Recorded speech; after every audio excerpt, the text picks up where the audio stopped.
Halo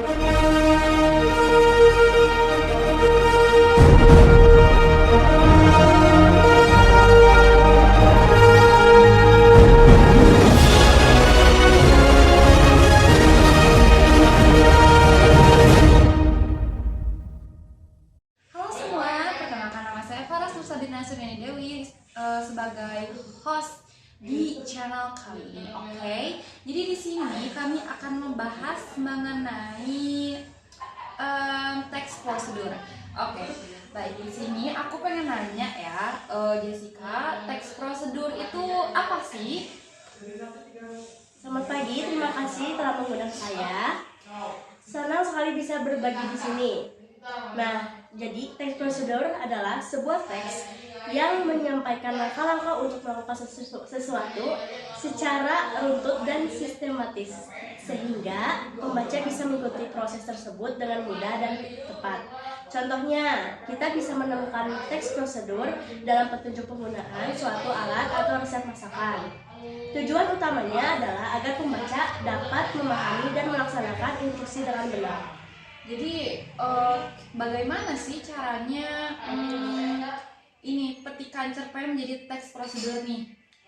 Pertanyaan bagus. Pertama, kita harus memahami inti dari kutipan cerpen tersebut ya. Dari sini kita bisa menentukan judul teks prosedur, lalu perhatikan alat dan bahan yang digunakan dalam cerita, serta setiap tindakan yang dilakukan oleh tokoh. Setelah itu, kita ubah paragraf naratifnya menjadi kalimat perintah yang jelas dan mudah dipahami. Inilah inti dari teks prosedur. Menarik banget ya. Di sini aku juga pengen bertanya, kalau misalnya teks prosedur itu berbentuk teks biasa atau ada format lain atau lainnya? Sebenarnya teks prosedur itu tidak selalu harus berupa teks biasa gitu. Teks prosedur bisa disajikan dalam bentuk infografik atau poster. Nah, misalnya untuk menjelaskan prosedur membuat poster atau melakukan wawancara.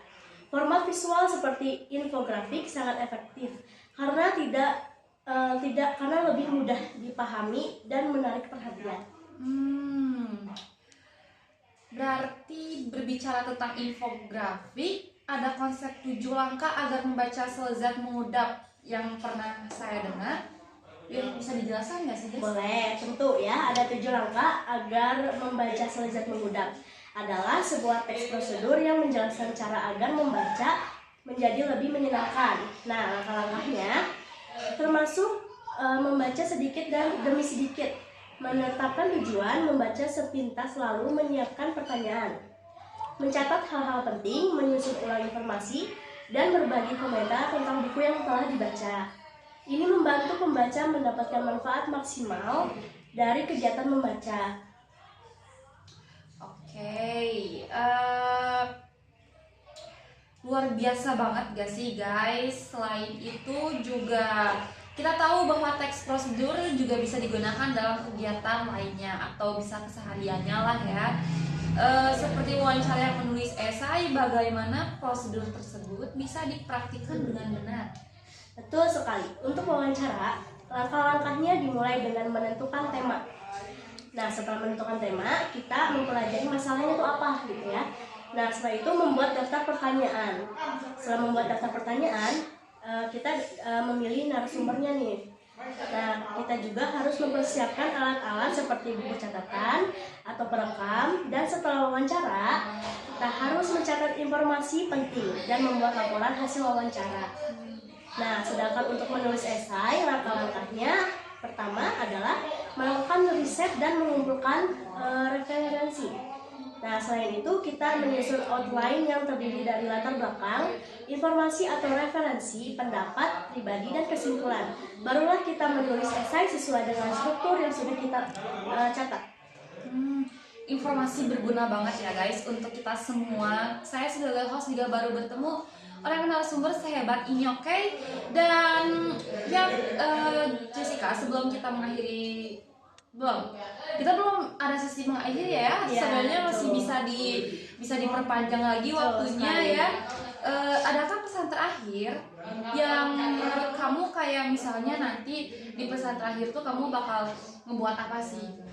Oke, nah eh, teks prosedur itu sangat penting ya, karena membantu kita dalam memahami dan melakukan sesuatu dengan tepat. Nah, dalam dunia pendidikan, teks ini membantu belajar seperti saya dalam belajar secara sistematis dan jelas. Tidak hanya itu, teks prosedur juga melatih keterampilan berpikir logis dan runtut. Jadi, jangan remehkan manfaat dari teks prosedur ya. Gitu. Tadi kamu jelasin dengan baik tentang berbagai bentuk teks prosedur, mulai dari teks biasa hingga infografik. Nah, menurut kamu nih, apa sih yang membuat sebuah teks menjadi efektif dan mudah dipahami? Pertanyaan yang bagus, Faras. Oke, menurutku ada beberapa faktor yang membuat teks prosedur efektif. Salah satunya yaitu bahasa yang sederhana dan mudah dipahami. Hindari penggunaan kata-kata yang terlalu rumit atau berbelit-belit. Oh, harus menjadi kata-kata berbelit itu ya? Iya. Karena apa? Ya, karena teks efektif jadi lebih persingkat tapi mudah dimengerti seperti itu. Oh, oke. Oke. Nah, terus, kalimat yang singkat dan jelas. Setiap langkah harus dijelaskan dengan kalimat yang pendek dan padat. Nah, urutan langkah-langkah yang logis, langkah-langkah harus disusun secara berurutan dan logis sehingga mudah diikuti. Nah, penggunaan visual, gambar diagram atau infografik dapat membantu memperjelas langkah-langkah yang sulit dijelaskan dengan kata-kata. Contoh yang konkret. Nah, memberikan contoh konkret dapat membantu pembaca lebih mudah memahami konsep yang abstrak. Oh, begitu. Benar banget gak sih ya, dari narasumber Jessica kita ini benar-benar hebat banget ya guys. Terus di mana aja kita bisa menemukan teks prosedur dalam kehidupan sehari-hari selain di buku pelajaran? Nah, teks prosedur sangat banyak kita temui dalam kehidupan sehari-hari. Selain dalam buku pelajaran, kita bisa menemukannya di resep makanan. Setiap resep makanan adalah sebuah teks prosedur yang menjelaskan langkah-langkah membuat masakan. Petunjuk penggunaan alat, mulai dari alat elektronik hingga peralatan rumah tangga. Semuanya dilengkapi dengan petunjuk penggunaan yang merupakan teks prosedur. Panduan perakitan. Ketika kita membeli barang yang perlu dirakit, seperti furnitur atau mainan, biasanya disertakan panduan perakitan yang berupa teks prosedur. Manual kendaraan. Buku manual kendaraan berisi teks prosedur tentang cara mengoperasikan kendaraan. Nah, yang terakhir adalah website atau blog. Banyak website dan blog yang menyediakan tutorial atau panduan dalam bentuk teks prosedur. Misalnya, tutorial membuat kerajinan tangan atau tutorial editing foto. Tapi ya sebenarnya ya Jessica ya, ini cerita ya di sekolah saya tuh sebenarnya ada belajar mengenai teks prosedur di bahasa Inggris kan. Nah, tentang kita caranya, kalau yang pertama kita cara membuat pesawat ya, how to make a plane, dan yang kedua itu how to make a coffee. Dan di situ saya benar-benar belajar teks prosedur, walaupun sedikit di sana tuh tidak mengerti ya, karena memang saya tuh kurang bahasa Inggris, jadi kayak ini gini, dan ternyata di saat host ini saya menemukan narasumber yang hebat guys tentang teks prosedur, oke? Dan Jessica, nah sekarang mari kita bahas sedikit tentang tantangan dalam membuat teks prosedur yang baik. Menurut kamu apa tentang tantangan yang sering dihadapi? Nah, oke ya. Tantangan dalam membuat teks prosedur yang baik bisa bermacam-macam, antara lain salah satunya itu menentukan tingkat kerumitan. Nah, kita harus menyesuaikan tingkat kerumitan teks prosedur dengan target pembaca. Jika pemula, bahasa dan langkah-langkahnya harus lebih sederhana. Dan membuat langkah-langkah yang lengkap, kita harus memastikan semua langkah penting tercakup dalam teks prosedur agar pembaca tidak kebingungan. Nah, menggunakan bahasa yang netral dan objektif. Hindari penggunaan bahasa yang terlalu subjektif atau bernada perintah. membuat teks prosedur yang menarik. Meskipun teks prosedur bersifat informatif, kita tetap bisa membuatnya menarik dengan menggunakan bahasa yang hidup dan visual yang menarik. Jessica, tadi kamu sudah menjelaskan tentang tantangan-tantangan dalam membuat teks prosedur yang baik. Menurut kamu, bagaimana cara mengatasi tantangan-tantangan tersebut? Misalnya ada gejala gitu. Nah, ya, untuk mengatasi tantangan tersebut, kita bisa mulai dengan melakukan analisis audiens untuk memahami tingkat pemahaman mereka. Kemudian, membuat draft awal dan meminta umpan balik dari teman atau guru untuk memastikan semua langkah jelas dan lengkap. Selain itu, menggunakan bahasa yang sederhana dan menyertai visual juga sangat membantu dalam menjelaskan langkah-langkah yang kompleks. Sangat bermanfaat banget ya bagi kita semua teks prosedur itu, karena menyimpan banyak langkah-langkah dan cara pengerjaannya yang sangat baik ya. Betul sekali. Apakah ada tips lain untuk meningkatkan keterampilan menulis teks prosedur? Tentu saja ya. Salah satunya, sering-seringlah membaca berbagai teks prosedur yang ada, baik dari buku maupun online. Ini akan memperluas wawasan kita tentang gaya penulisan dan struktur yang beda. Selain itu, praktikkan menulis secara rutin dan jangan ragu untuk bereksperimen dengan format yang berbeda, seperti infografik atau video tutorial. Bener banget ya, tentang mengenai eksperimen itu memang kita semua tuh perlu keluar dari zona nyaman ya guys, karena dari kita tidak ingin presentasi tapi kita harus bisa karena kedepannya kita harus ada pertumbuhan yang baik. Contohnya dari teks prosedur ini ya, harus punya eksperimen dan tantangan hidup, jangan ada di zona nyaman. Oke guys, lanjut. Selain itu, bagaimana menurut kamu cara untuk meningkatkan motivasi siswa dan dalam menulis teks prosedur? Nah, untuk meningkatkan motivasi, penting untuk meningkatkan topik dengan minat siswa. Misalnya, kita bisa meminta mereka menulis prosedur tentang kegiatan sehari-hari yang mereka sukai gitu. Selain itu, memberikan penghargaan kecil untuk tulisan yang baik dapat memicu semangat mereka.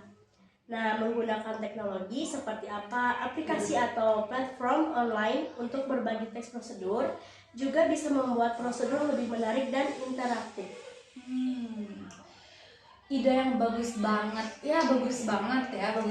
nih ya, kasih 5 bintang deh. Apakah ada contoh teks prosedur yang bisa dijadikan referensi gitu? Tentu ada ya. Contoh teks prosedur yang baik bisa ditemukan di buku atau artikel online. Misalnya, cara membuat kue coklat atau langkah-langkah merakit komputer. Nah, ini membantu siswa melihat struktur dan gaya penulisan yang efektif. Menarik sekali ya guys tentang teks prosedur ini. Jessica, selain contoh yang disebutkan, biar lebih menantang ya, apakah ada elemen penting yang harus ada di dalam teks prosedur? Ya, pastinya ada ya. Beberapa elemen kunci yang perlu diperhatikan. Pertama, judul yang jelas dan deskriptif sangat penting agar pembaca tahu apa yang akan mereka pelajari. Nah, yang kedua, daftar bahan atau alat yang diperlukan harus disertakan di awal, sehingga pembaca bisa mempersiapkannya sebelum mengikuti langkah-langkah. Selain itu, langkah-langkah harus disusun secara logis dan berurutan, serta menggunakan kata kerja imperatif untuk memberikan instruksi yang tegas. Sangat informatif banget ya, aduh keren banget. Bagaimana dengan penggunaan bahasa nih? Takutnya ada bahasa campur-campur. Apakah ada tips khusus untuk memilih kata-kata yang tepat lebih formal? Tentunya ada ya. Nah, menggunakan bahasa yang sederhana dan langsung sangat dianjurkan. Tujuannya agar pembaca tidak kesulitan memahami instruksi yang diberikan ya. Selain itu, hindari penggunaan kata-kata teknis yang rumit, kecuali memang perlu dan sudah dijelaskan sebelumnya. Pilih kata-kata yang mudah dipahami semua orang, dan gunakan kalimat yang singkat namun jelas. Menarik banget ya. Jadi penjelasan yang sederhana dan lugas sangat membantu dalam teks prosedur ya. Betul Dan sekali. bagi anak-anak yang masih SMP seperti saya, maksud saya tuh teman-teman ya, harus lebih banyak-banyak mengenai teks prosedur, mengetahuinya lebih dalam karena memang setahu saya ya sekarang banyak project yang memang rumit ya, dan semua harus ada teks prosedur pastinya karena memang pasti dikasih langkah-langkah terlebih dahulu, terus ada materialnya atau misalnya dari segi basic itu paling langkah ininya dulu, barang-barang yang perlu kita lakukan. Misalnya contoh, saya punya pengalaman nih ya Jessica ya. Ya. Kemarin saya project saya tuh tentang teknologi begitu, tapi saya Oh, mau ya. lagi. Nah, teknologi itu tentang kita bisa membuat teknologi, kita bisa gak sih yang kayak miniatur gitu ya. Nah, saya dan teman-teman saya ini yang kelompok saya membuat lampu bolham gitu ya, yang Oh, saya iya, tahu iya. gitu. Yang memang di situ banyak banget kita harus beli bahan-bahannya dulu. Dan di situ termasuk kalau dalam prosedur itu adalah material atau bahan-bahannya guys.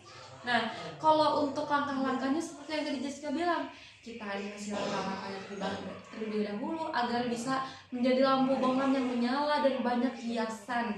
Benar tuh, jadi bagus banget teman-teman. Dan saya baru sadar banget ya, kemarin saya project itu ternyata yang saya lakukan itu termasuk dalam teks prosedur. Saya baru sadar loh, jujur ya. Iya. Dan terus kita lanjut ya. Jadi penjelasan yang sederhana dan lugas yang membantu dalam teks prosedur ya. Oke, betul sekali ya Faras. Hari ini membuat teks prosedur lebih mudah diikuti oleh pembaca dari berbagai latar belakang. Dari berbagai latar belakang ya. Itu termasuk akal banget ya bagi kita semua ya, kita seumuran mungkin ya yang nontonnya ya. Kalau apakah ada hal lain yang bisa membuat teks prosedur semakin efektif, jadi semakin level tertinggi lah. Oke, ada Faras. Nah, penting juga untuk memastikan bahwa semua informasi penting sudah lengkap. Misalnya, kalau ada langkah yang membutuhkan perhatian khusus atau kehati-hatian, nah bisa diberikan peringatan atau catatan khusus agar pembaca lebih berhati-hati. Selain itu, gambar dan atau enggak ilustrasi gitu ya, juga sangat membantu, terutama untuk langkah-langkah yang rumit. Wah, berarti visualisasinya juga berperan banget ya. Ya, Saya baru tahu kalau gambar bisa membuat pembaca lebih mudah memahami ya, karena memang sejauh ini yang saya ketahui lewat bacaan pun bisa ya, tapi ternyata lewat gambaran juga bisa. Ternyata setiap orang tuh berbeda ya, keberbedaan ya. Iya. Iya, gambar. Ya, gambar atau diagram dapat memperjelas instruksi dan membantu pembaca yang lebih mudah belajar secara visual. Dengan adanya visualisasi, mereka bisa memastikan bahwa langkah yang mereka lakukan sudah benar sesuai dengan yang dijelaskan. Jessica nih ya, apakah ada sumber atau referensi tambahan bisa disarankan untuk pendengar yang ingin mengetahui lebih lanjut ya? Pendengar juga butuh lebih bagus gitu, lebih terkenal pembacanya. Nah, tentu selain buku teks, pendengar bisa mencari artikel di jurnal, pendidikan atau situs web yang fokus pada literasi. Banyak platform online juga menawarkan kursus atau tutorial tentang penulisan teks prosedur. Misalnya website seperti Coursera atau Khan Academy sering memiliki materi yang relevan. Terdengar literasi ya tadi ya? Ya, Sebenarnya nih, saya juga sedikit ingin cerita juga tentang mengenai sekolah saya dan sama ya kita sekolahnya. Tentang literasi. Sebenarnya di sekolah saya ada program literasi setiap hari Rabu. Itu adalah program para guru. Dan itu benar-benar membantu bagi semua murid ya guys. Sangat membantu. Sangat membantu banget ya. Kita di situ bisa menjadi mencapai meningkatkan rasa percaya diri kita di depan. Dan di situ juga ada berbagai orang yang menceritakan tentang teks prosedur, maupun memang tidak langsung disebutkan secara teks prosedur, tapi mereka bisa bagaimana sih langkah-langkah kita, cara mengetahui lebih lanjut tentang MTK, atau bagaimana cara mengetahui substitusi, atau lebih lengkapnya lagi. Banyak guys, karena program literasi di sekolah kami ini benar-benar sangat membantu banget ya untuk bagi orang yang suka membaca atau yang nggak suka membaca jadi suka. Terus jadi kita lebih banyak mengetahui dari yang sebelumnya kita tahu dan kita tidak tahu menjadi tahu. Dan banyak banget manfaat kita selama ini untuk mengikuti literasi. Dan juga satu lagi, kita dikasih link literasi, dimana kita misalnya jadi ketahuan kalau misalnya bukunya nggak ganti-ganti setahun, pasti ketahuan nih. Karena apa? Link ini mendeteksi di mana si murid ini bisa ganti ya si bukunya ya. Karena memang disitu menceritakan tentang yang menarik dalam buku ini apa, terus judulnya apa, penulisnya siapa, penerbitnya siapa ya, terus tahun penerbitannya kapan. Itu benar-benar sangat membantu kita banget, apalagi saya ya, karena dulu jujur aja tingkat kepercayaan diri aku tuh rendah banget, tapi karena ada literasi, pembiasaan yang sangat benar-benar membantu saya, itu benar-benar buat saya jadi lebih percaya diri ke depannya ya. Dan kirim juga numerasi ya? Iya, numerasi betul. Di situ ada kita bisa belajar matematika atau lebih ke logika ya, ketimbang matematika. Kita cuma bisa kalau ini digini gitu. Soalnya juga sedikit ya? Iya, sedikit tapi susah gitu. Ya, dan yang ke depan itu hanya orang-orang yang pintar ya, rata-rata yang saya tahu tuh yang olimpiade. Nah, terus yang pintar MTK di kelasnya yang rata-rata memang tergolong pintar. Nah, kita juga ya guys, semoga cerita ini bermanfaat untuk kita semua. Dari segi kalian pasti bakal ngikutin cara kita literasi seperti program di sekolah kami. Oke, dan kita lanjut pertanyaannya. Itu sangat berguna. Apakah kamu punya pengalaman pribadi terkait penulisan teks prosedur yang dibagikan?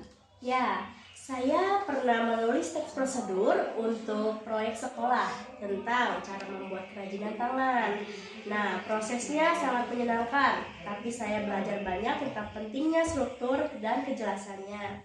Nah, saya juga mendapatkan umpan balik dari teman-teman yang membantu saya memperbaiki tulisan saya. Seperti tadi Faras membuat karya lampu itu, ya saya juga pernah membuat seperti itu. Betul-betul kreasi banget ya setiap sekolah. Dan apa ya, dari segi project ya yang kita buat itu benar-benar bermanfaat. Jadi aku mau cerita lagi, di kelas juga ada yang paling bagus barang teknologi itu sampah tanpa asap ya, betul ya? Oh iya, betul. Di situ mereka di saat presentasi mereka menceritakan langkah-langkahnya, bahan-bahannya ya. Dengan begitu mereka membuktikan bahwa di saat pembakaran sampah itu nggak ada asapnya, karena memang dari cara teknik si asapnya biar gak ada itu karena dimasukin ke air. Dengan cara apa? Ada teks prosedurnya ya guys, ada langkah-langkahnya, langkah-langkah termasuk teks prosedur. Jadi kita di sini bisa mengerti bahwa setiap project teman-teman sekalian yang di sekolah yang mungkin ada project langkah-langkah barang bisa dibuat atau apa makanan dibuat, itu termasuk ke teks prosedur. Jadi menurut kami ya, teks prosedur itu selalu berkaitan dengan kehidupan, sekecil apapun ya. Misalnya dengan mama kita tuh buat bolu atau buat sayur mayur misalnya, itu semua ada kaitannya teks prosedur ya. Betul banget ini, karena kita tuh benar-benar harus punya pengetahuan yang besar, karena memang sepenting itu. Jadi kalian tahu kalau misalnya kalian ini sebuah apapun itu teks prosedur. Oh, misalnya gini, aku membuat pesan oh ternyata di sini ada langkahnya ya, ternyata ini termasuk teks prosedur ya. Benar-benar bermanfaat banget ya guys. Dan mari kita lanjut. Jessica nih, apakah ada tips untuk pendengaran ingin mulai menulis teks prosedur mereka sendiri, kayak misalnya mereka tuh buat teks prosedur nih tentang apa ya, membuat apa ya tadi tuh, buat Milo nih ya. Ya. Maaf ya guys, ini bukan endorse. Buat Milo. Nah ini mereka tuh kadang ya yang masih SD itu mereka bingung cara menjudulkannya, terus kesimpulannya itu bagaimana gitu. Ada tips? Nah, ada banget nih tips buat yang tadi Karas bilang. Nah, tentu pertama, mulailah dengan memilih topik yang kamu kuasai dan minati. Kemudian, buatlah outline untuk merencanakan langkah-langkah yang ingin kamu sampaikan. Nah, ini akan membantu menjaga alur tulisan tetap relevan, teratur lah gitu. Sebenarnya gini, aku juga punya cerita sekali lagi ya guys. Ada cerita ya, ini benar-benar kemarin entah 3 hari yang lalu ya, aku ada pelajaran tugas bahasa Indonesia nih. Tentang tugasnya tuh pertama ada teks rekon, teks deskripsi, pokoknya gitu menceritakan kembali adalah bagian aku sedikit lupa. Tapi yang paling aneh tuh teks prosedur nih, si gurunya tuh menyuruh kalau misalnya kita harus buat teks prosedur tentang cara membuat apa gitu. Aku buat itu salah ya. Kenapa? Karena aku belum ngerti teks prosedur. Nah, kenapa aku gak ngerti? Karena aku bingung aja gitu ya dari pertama.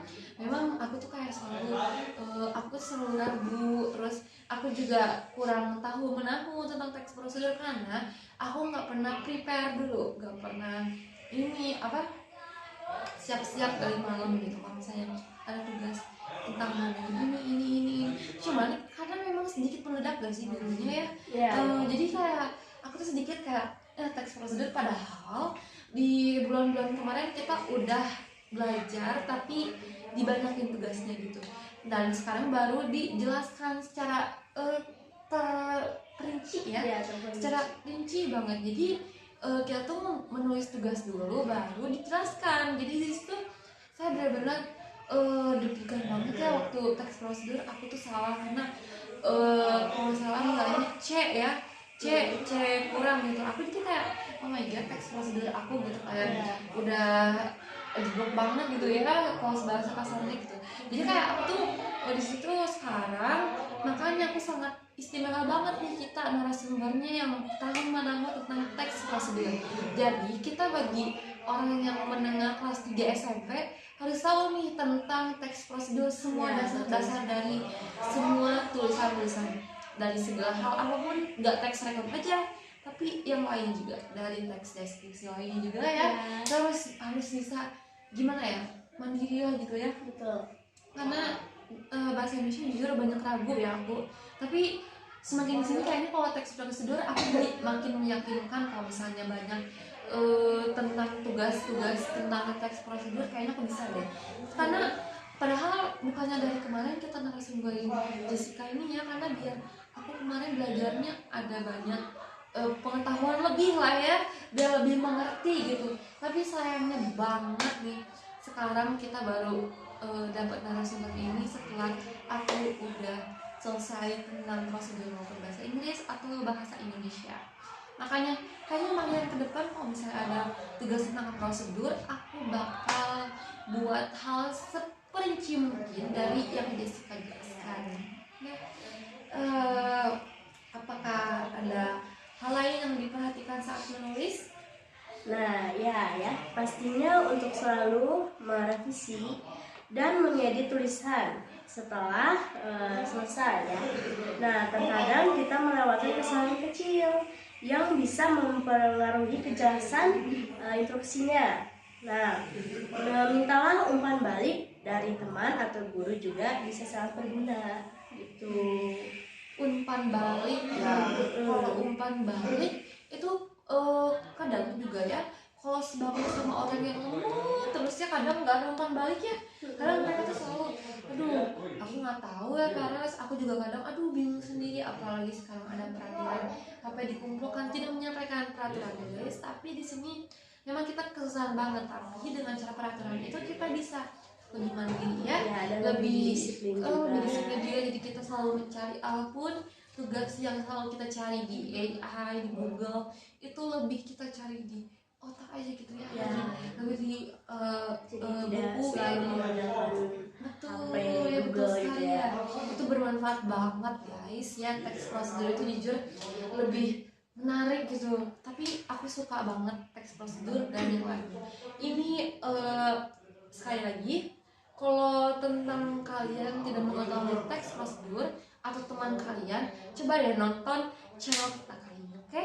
Kita akan menjelaskan secara terperinci dan cerita-cerita yang aku alami biar semua teman-teman mengerti gitu ya. Inspirasi ya. Iya, jadi inspirasi gitu, idola ya. Tuh. Terus bagus sekali ya guys. Semua penjelasannya bagus, teratur, rapi, mengedit dan meminta umpan balik memang penting. Nah, jika pendengar yang ingin berbagi teks prosedur mereka, apakah ada platform yang kamu rekomendasikan? Ya, banyak sekali platform online seperti Medium atau blog pribadi. Bisa menjadi tempat yang baik untuk membagi karya gitu. Selain itu, media sosial juga bisa digunakan untuk mendapatkan masukan dari lebih banyak orang. Seperti itu. Kalau ngomongin tentang blog ya, blog di sini itu benar-benar aku tuh pernah ada tugas informatika tentang Ya. blog. Ya. Nah, blog aku di sini ditugasin untuk menceritakan blog. Jadi di situ gurunya informatika ya. Dia selalu disuruh untuk tugas kewajiban nanti dikumpulkan di saat semester akhir ya. Ya. Kalau misalnya blog terbanyak itu selalu selalu dikasih nilai terbagus, mau di rapot, mau di ujian harian. Nah, aku jujur ya, kemarin buat di blog aku tentang teks prosedur, tapi bukan langsung pengertiannya. Aku di situ membuat langkah-langkah cara membuat kromboloni. Tahu kan kromboloni? Itu benar-benar enak banget guys. Ya. Aku di situ ngasih resep ya. Aku baru inget tadi aku nggak ceritain banget ya tentang blog ini. Blog ini benar-benar bermanfaat ya. Aku bisa menceritakan. Nanti lagi aku bakal buat banyak-banyak tentang resep masakan nanti yang aku akan buat ke blog ya, blog yang akan aku buat. Nah, kembali lagi kita ke blog. Aku tuh blog baru 100 guys, dan itu baru dikasihnya 97, dan aku pengennya tuh 100 gak sih guys. Jadi aku pengennya kayaknya 300 gak sih ya blognya ya, biar kayaknya keren banget gitu. Iya. Jadi aku bakal banyakin tentang teks prosedur dan teks yang lainnya. Keren banget ya. Iya, jadi kita punya pendirian gitu, pendirian kuat untuk tugas-tugas blog ini. Iya, Jadi iya. aku suka kayaknya ini termasuk dalam ini gak sih kategori blog aku gitu, ada teks prosedurnya. Nah, di sini juga teman-teman kalau misalnya pengen tahu blog aku, nanti aku boleh minta datanya ke guru informatika aku. Nanti coba kalau sekali-kali aku bakal kalau di komentar aku bakal kasih tahu blog aku apa. Karena di situ banyak banget ya tentang langkah-langkah jadi ini, jadi itu, atau membuat resep makanan ini, makanan itu, cara membuat itu. Aku banyak banget di blog aku guys, berbagai macam, dari barang makanan, dari segi kreasi orang-orang lah, pencipta segala hal gitu. Oke guys, sekian dari kami, dari channel kami kali ini yang tentang berisikan teks prosedur dari narasumber Jessica. Dan aku di sini terima kasih kepada teman-teman udah nonton sampai sejauh ini, sampai terakhir ya guys ya. Mohon maaf jika ada kesalahan dari segi kata atau kesalahan misalnya aku ngelakuin apalah, pokoknya maafkan banget. Saya juga mengucapkan terima kasih telah mengundang saya di sini. Senang bisa berbagi tentang pengertian teks prosedur untuk kalian juga dan untuk para, semoga jadi dan menjadi inspirasi buat kalian. Semoga kalian juga bisa dapat belajar lebih dalam tentang teks prosedur. Nah, jangan lupa buat subscribe, like, comment, and share. Oke guys.